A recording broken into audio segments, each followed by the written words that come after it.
नमस्कार। अब आप पंकज प्रियदर्शी से प्रादेशिक समाचार सुनिए। पहले मुख्य समाचार। गया के पास मालगाड़ी के 53 डिब्बे बेपटरी हुए। मुख्यमंत्री ने घाटों का लिया जायजा। अधिकारियों से कहा छठ व्रतियों को अर्घ देने में कोई परेशानी नहीं हो। रूस ने किया परमाणु हमले का अभ्यास। अमित शाह 2 दिन करेंगे राज्यों के गृह मंत्रियों के साथ चिंतन। और जनरल टिकट से सामान्य कोच में सफर करने वाले यात्रियों की संख्या ऐतिहासिक वृद्धि हुई। अब समाचार विस्तार से। पूर्व मध्य रेलवे के कोडरमा मानपुर रेलखंड के बीच गुरुपा स्टेशन पर बुधवार सुबह कोयला लदे मालगाड़ी के 53 डिब्बे पटरी से उतर गए, जिसके कारण अप और डाउन लाइन पर रेलगाड़ियों का आगमन बाधित हो गया। पूर्व मध्य रेलवे के मुख्य जनसंपर्क अधिकारी वीरेंद्र कुमार ने बुधवार को बताया कि धनबाद रेल मंडल के कोडरमा और मानपुर रेलखंड के बीच गुरुपा स्टेशन पर बुधवार की सुबह 6:24 पर कोयला लदे मालगाड़ी के 53 वैगन पटरी से उतर गए, जिसके फलस्वरूप अप एवं डाउन लाइन पर रेल यातायात बाधित रहा। उन्होंने बताया कि इस घटना में कोई हताहत नहीं हुआ है। श्री कुमार ने बताया कि बरवाडीह, गया, नेसचुबो, गोमो और धनबाद से दुर्घटना राहत यान तथा अधिकारियों की टीम घटनास्थल पर पहुंच गई है। मुख्य जनसंपर्क अधिकारी ने बताया कि गुरुपा स्टेशन पर मालगाड़ी के डिब्बे के पटरी से उतरने के कारण धनबाद गया रेलखंड पर चलने वाले ट्रेनों की परिचालन में अस्थायी बदलाव किया गया है। पूर्व मध्य रेलवे से प्राप्त जानकारी के अनुसार 26 अक्टूबर को धनबाद से प्रस्थान करने वाली 13:30-5 Dhanbad Dehri on Sone intercity express का आंशिक समापन, नेताजी सुभाष चंद्र बोस गोमो आसनसोल से प्रस्थान करने वाली 53-5-5-3 आसनसोल वाराणसी एक्सप्रेस का आंशिक समापन, धनबाद 26 अक्टूबर को गया से प्रस्थान करने वाली 13:54-6 गया आसनसोल एक्सप्रेस का आंशिक समापन टनकुप्पा में किया गया है। आसनसोल से प्रस्थान करने वाली 13:54-5 आसनसोल गया नहीं चलेगी। मुख्यमंत्री नीतीश कुमार ने बुधवार को अधिकारियों से कहा कि लोक आस्था का महापर्व छठ पर व्रतियों को अर्घ देने में कोई परेशानी न हो, इसकी व्यवस्था सुनिश्चित करें। व्रतियों की सुरक्षा के लिए घाटों के पास मजबूत बैरिकेड लगाएं, घाटों पर साफ सफाई और स्वच्छता की पूरी व्यवस्था रखें। मुख्यमंत्री सड़क मार्ग से राजधानी के विभिन्न छठ घाटों का निरीक्षण करने निकले थे। उन्होंने जेपी गंगा पथ से होते हुए दीघा के पाटलिपुत्र घाट, जेपी सेतु घाट, 93 घाट, 83 घाट, बालपुर घाट, फौजी घाट, एलसीटी घाट, पहलवान घंटा घाट और कलेक्ट्रेट घाट का जायजा लिया। सीएम ने अधिकारियों से कहा कि घाटों की पहुंच पथ और गंगा नदी किनारे की सड़कों के पास छठ व्रतियों के सुचारू आवागमन का प्रबंध कराएं। व्रतियों की सुरक्षा के साथ साथ उनकी सुविधाओं का विशेष ख्याल रखें ताकि उन्हें अर्घ देने में किसी भी प्रकार की दिक्कत न हो। नीतीश कुमार ने अधिकारियों को निर्देश दिया है कि वे इस बात को प्रचारित करें कि किन किन छठ घाटों पर बेहतर इंतजाम किए गए हैं ताकि व्रती इसके बारे में जान सकें और वहां सुविधापूर्ण पहुंच सकें। सीएम ने कहा कि वे लोगों के काम में हमेशा लगे रहते हैं, लोग अच्छे से ही छठ घाटों का जायजा लेते रहे हैं ताकि व्रतियों को हर प्रकार की सहूलियत मिले। घाटों के निरीक्षण के दौरान वित्त संसदीय कार्य मंत्री विजय कुमार चौधरी, निर्माण मंत्री अशोक चौधरी, मुख्यमंत्री के प्रधान सचिव दीपक कुमार, बिहार राज्य आपदा प्रबंधन अधिकरण के सदस्य मनीष कुमार वर्मा इत्यादि लोग वहाँ मौजूद हैं। सर, बहुत कम समय में सर आप लोगों की तरफ से जो कार्य किया गया, क्या करें, उस पर गए तो देखिएगा क्या ये ना भाई, तक चोटवा लगा हुआ है, इसके आगे नहीं ना बैठ रहे हैं, लगा नहीं। लेकिन लोग कहते हैं कि नीतीश कुमार काम नहीं करते हैं, लेकिन ये तो तस्वीर दिख रही है। तस्वीर आपने सर दिखाया जो आपने काम किया लोगों के, वो कामें करते रहते हैं। लेकिन अब ये है कि जो जा रहे थे ना, आप उधर बाई रोड ही हमको जाना पड़ रहा है। उधर कोई अच्छा नहीं है, पहले बहुत अच्छा रहता। जी जी सर, एक एक चीज को देखते रहते हैं और उस दिन टक्कर काट लिए। अब बताइए, तो आज तक हम लोग 6 से घूम रहे हैं। जी सर, ये पहला बार हो गया। तो अगर हम आज भी कहें कि आज हम चलेंगे उस जगह पर देखेंगे, हम बाई रोड ही जाकर के। अभी घाव ठीक है मुख्यमंत्री जी आपका? हाँ देखिए, वो नहीं है तो उसको बचाना है ना। जी जी जी सर, जी सर। अब पैर वाला भी अभी भी है, इसलिए थोड़ा सा सचेत रहना है। सर पटना बाकी के लोगों कोई के लिए, बात बिहार के लोगों के लिए आप सर कर रहे हैं सर। काम तो करते हैं, तो बिल्कुल मद्य निषेध उत्पाद एवं निबंधन विभाग द्वारा छठ पूजा को लेकर जो अवकाश रद्द किया गया था वह अब वापस ले लिया गया है और छठ पूजा के अवकाश में अन्य कार्यकालियों की तरह मद्य निषेध उत्पाद एवं निबंधन विभाग का कार्यालय भी बंद रहेगा। उल्लेखनीय है कि विभागीय आदेश के अनुसार राज्य के सभी रजिस्ट्री ऑफिस खोले रखे गए थे। हालांकि बिहार सरकार ने इस पर अधिकारी छुट्टी रखी थी, लेकिन विभागीय निर्देश के बाद रजिस्ट्री ऑफिस को खोला जाना था। लेकिन अब सीएम नीतीश कुमार ने कार्यस्थों की भावना का आदर करते हुए छुट्टी को बरकरार रखने का आदेश दिया है। इस मामले में गर्दनीबाग चित्रगुप्त पूजा समिति के अध्यक्ष व पूर्व विधान पार्षद प्रोफेसर रणवीर सिंह ने सीएम नीतीश कुमार से आग्रह किया था कि चित्रगुप्त पूजन के दिन रजिस्ट्री ऑफिस बंद रखा जाए, क्योंकि रजिस्ट्री के कार्यालयों से अधिकतर कर्मी कायस्थ समाज से जुड़े हैं और कायस्थ समाज के लिए चित्रगुप्त पूजन के दिन पूजा करने के बाद कलम नहीं छूते हैं। ऐसे में चित्रगुप्त के पूजा करने के लिए खुला रखना सही नहीं होगा।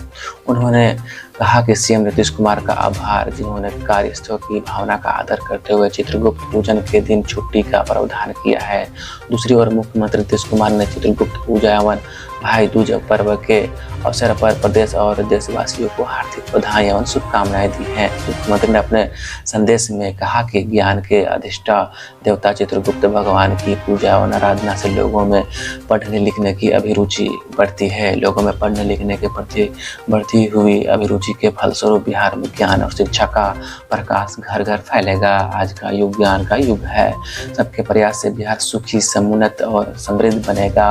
उप मुख्यमंत्री तेजस्वी प्रसाद यादव ने राज्य के नागरिकों को चित्रगुप्त पूजा एवं भैया दूज की बधाई एवं शुभकामनाएं दी है। उन्होंने भगवान चित्रगुप्त की पूजा अर्चना की, ईश्वर से कामना की कि भगवान चित्रगुप्त की कृपा से हम सभी पर बनी रहे, हम इसके जीवन में सुख, शांति और समृद्धि का वास हो। ज्ञान, विज्ञान और शिक्षा के प्रकाश से हमारा समाज, देश और राज्य जगमगा रहे।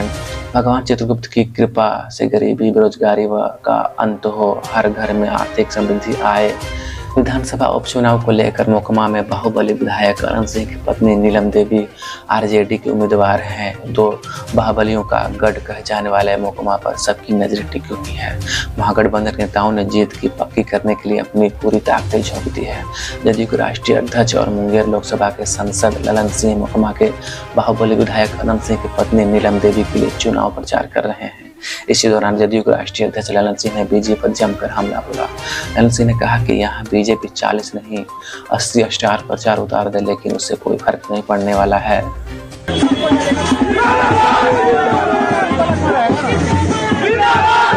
नीलम देवी जी हैं, कार्तिक मास्टर साहब हैं, एनएलसी महोदय और ललन सिंह जी, लोगों का कहना है कि आप ही की वजह से विधानसभा उपचुनाव हो रहा है, इस पर क्या कहते हैं? आप ही की वजह से विधानसभा उपचुनाव हो रहा है। नीलम देवी का आरोप था, आप ही फंसाए उन्हें। और ये भैया कोई बात नहीं, कोई बात नहीं।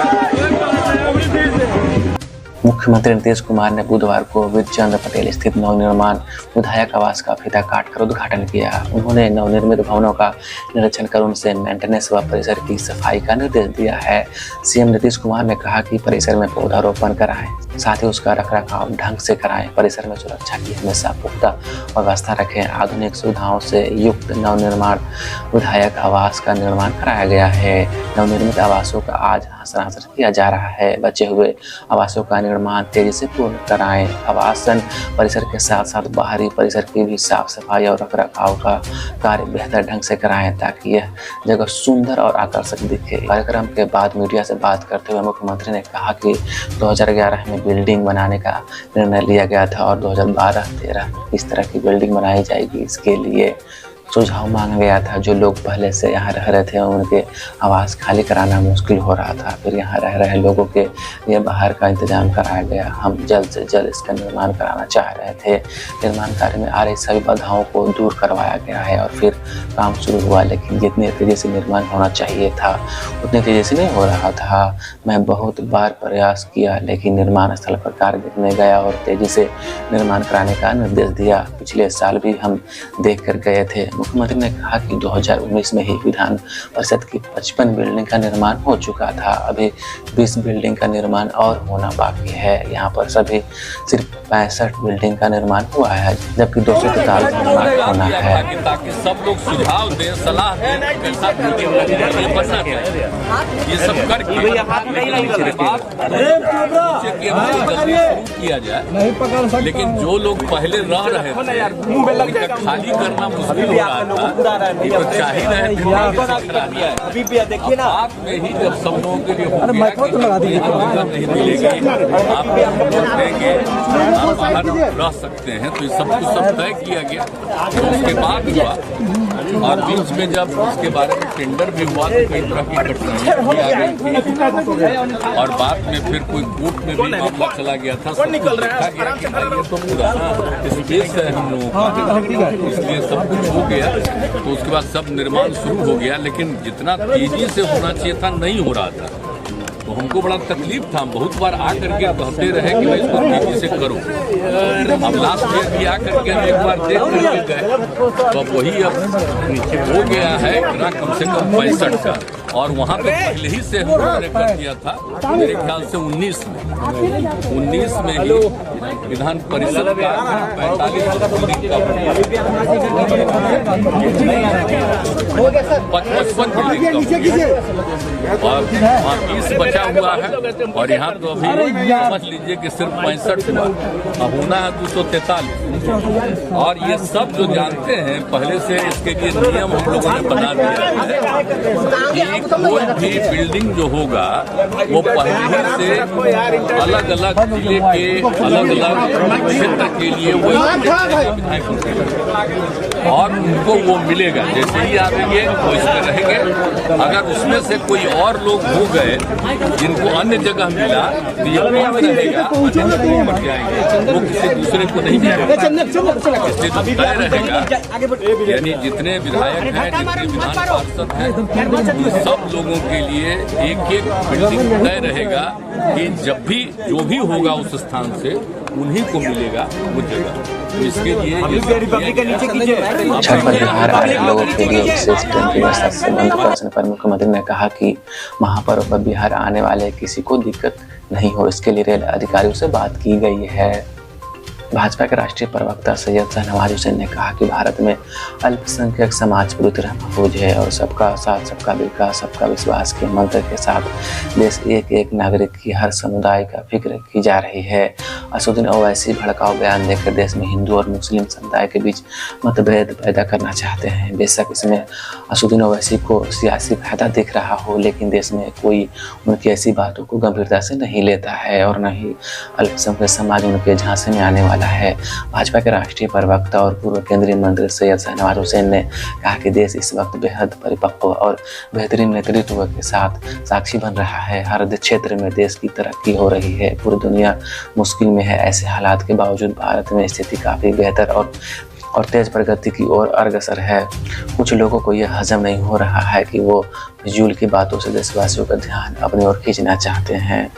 जदयू के प्रदेश कार्यालय में होने वाले कार्यकर्ताओं के दरबार में मंत्री कार्यक्रम में बुधवार को ग्रामीण विकास मंत्री श्रवण कुमार सम्मिलित हुए और विभिन्न क्षेत्रों से आए लोगों की समस्याओं को सुना, उनका समाधान किया व संबंधित अधिकारियों को आवश्यक निर्देश दिए। उक्त अवसर पर विधान परिषद में सत्ताधारी के मुख्य संचेतक गांधी संजय ने प्रदेश महासचिव लोक प्रकाश सिंह भी मौजूद रहे। कार्यकर्ताओं के दरबार में मंत्री कार्यक्रम के बाद ग्रामीण विकास मंत्री ने बताया कि प्रधानमंत्री आवास योजना की राशि केंद्र से मिलने में विलम्ब हो रही है। हमारे पदाधिकारी कर्मचारी लगातार लाभुकों के संपर्क में रहते हैं। केंद्र से समय पर पैसा मिलता रहे तो टारगेट पूरा करने में आसानी होगी।